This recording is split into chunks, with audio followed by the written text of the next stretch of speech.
In this lecture, we are going to study a critical aspect of human psychology applied to decision theory in the financial markets, which comes from the understanding of the prospect theory.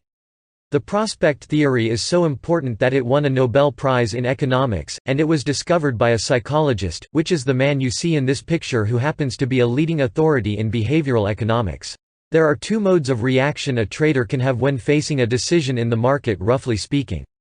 The trader can seek risk, or he can avoid risk. The hallmark of the prospect theory is that it shows how a person can shift between these two modes regarding the same scenario. The only thing that makes the person shift between risk avoidance or risk seeking is how the decision is framed. In other words, the way in which a person sees a decision is what determines if she is going to seek risk or avoid risk. The interesting thing about this is that the person can shift between risk aversion or risk-seeking behavior just based on how the situation presents itself. That happens because human beings make decisions based on something called heuristics, which are simplistic and automatic decision-making rules that run automatically in the brain. These heuristics are effortless and second nature to us because human beings evolved over thousands of years with the need to make decisions in the quickest way possible, which does not mean these decisions will be made in the best way possible. These are two completely different things. The field of evolutionary psychology claims that our ancestors had to make quick decisions to avoid dangerous situations, and that's how these mechanisms got engraved in our nervous system. As we will see in future lectures, the presence of these heuristics and cognitive biases is a paradoxical practical necessity of our existence, but let's leave that to a moment where we can focus more precisely on why that's the case. For this lecture, it's important to understand the core and axioms of the prospect theory. The heuristics and biases associated with the decision-making process are wrapped by something called bounded rationality, which is composed of three elements. The available amount of information in the moment a decision is made, the time constraint that envelops the decision-making process, and the cognitive limitations of the person making such decision.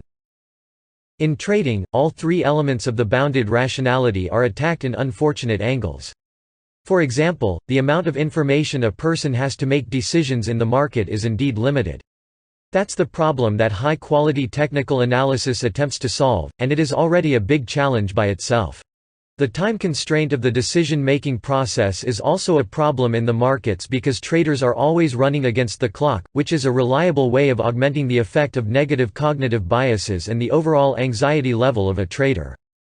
The cognitive limitations of a trader are no different than the cognitive limitations of anybody else, but a trader tends to put himself in situations where his counterproductive biases get amplified. This almost always ends badly because our biases are not exactly designed to be rational. They are a byproduct of biological evolution to get us out of primitive versions of trouble. Once again, this refers back to the paradoxical nature of modern social animals like us with primitive cognitive biases.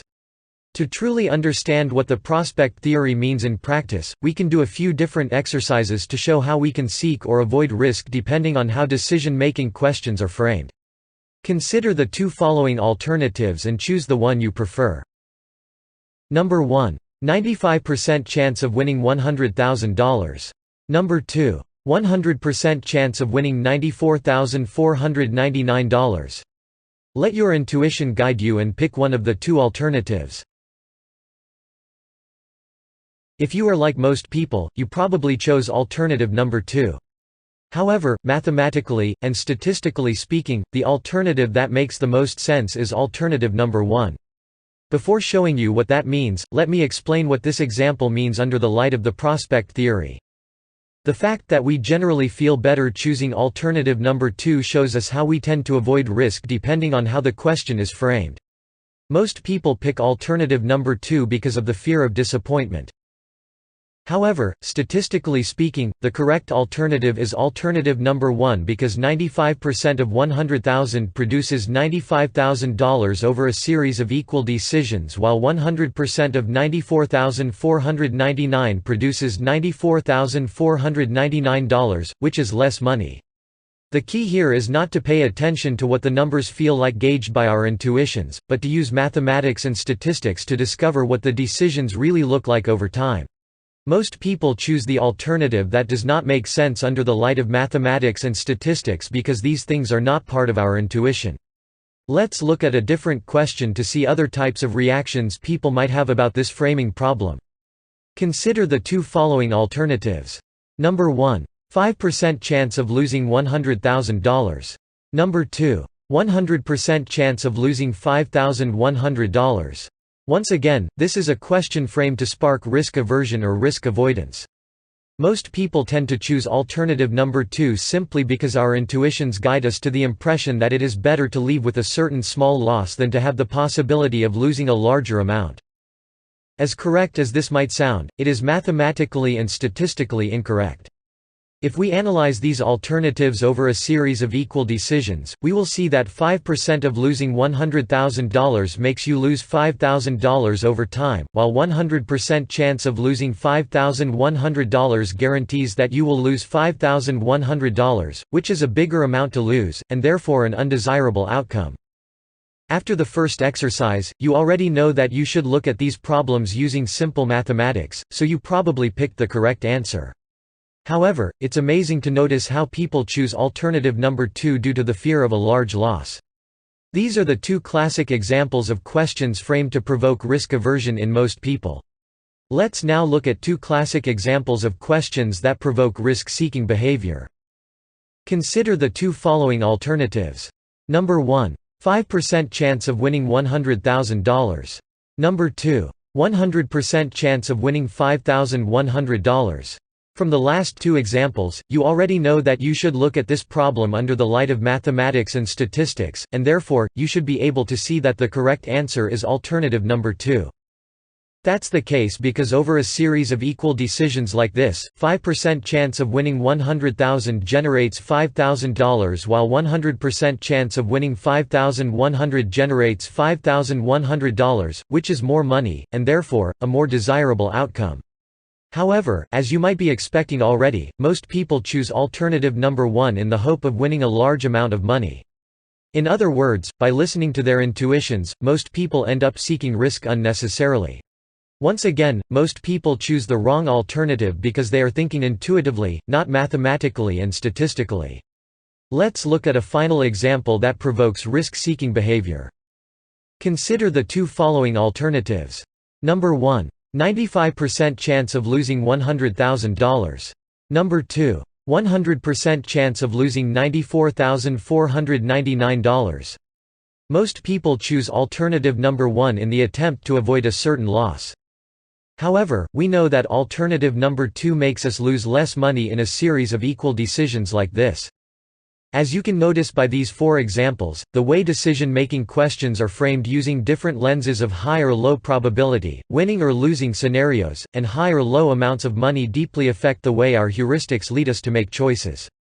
It's only through the unbiased lenses of mathematics and statistics that we can erase this effect.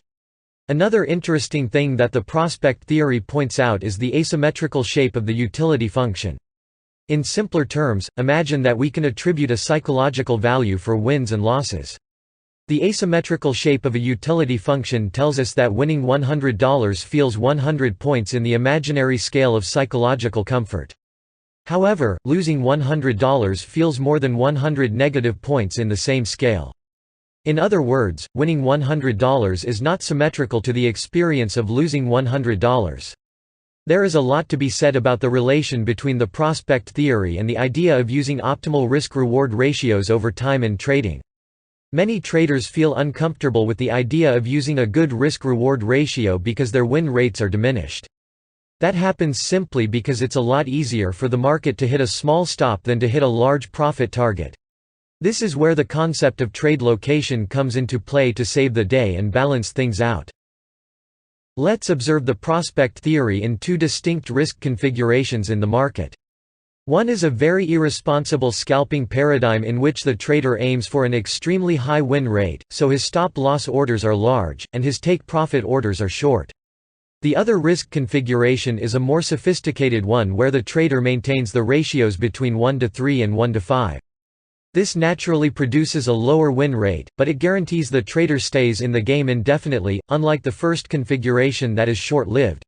The main difference here is that the first risk configuration fails to recognize the importance of projecting decisions over time, which is the main thing that makes most people answer decision-making questions incorrectly. It feels a lot better to make quick and immediate rewards in the market, but that feeling does not last very long. On the other hand, the second risk configuration takes into consideration the mathematical and statistical side of the decision-making process and bypasses the erroneous intuitive feeling that comes from generating a lower win rate. One of the most important lessons a trader can learn is the maturity to grasp the idea that sacrificing an exceptionally high win rate is a practical necessity to make money in the long term.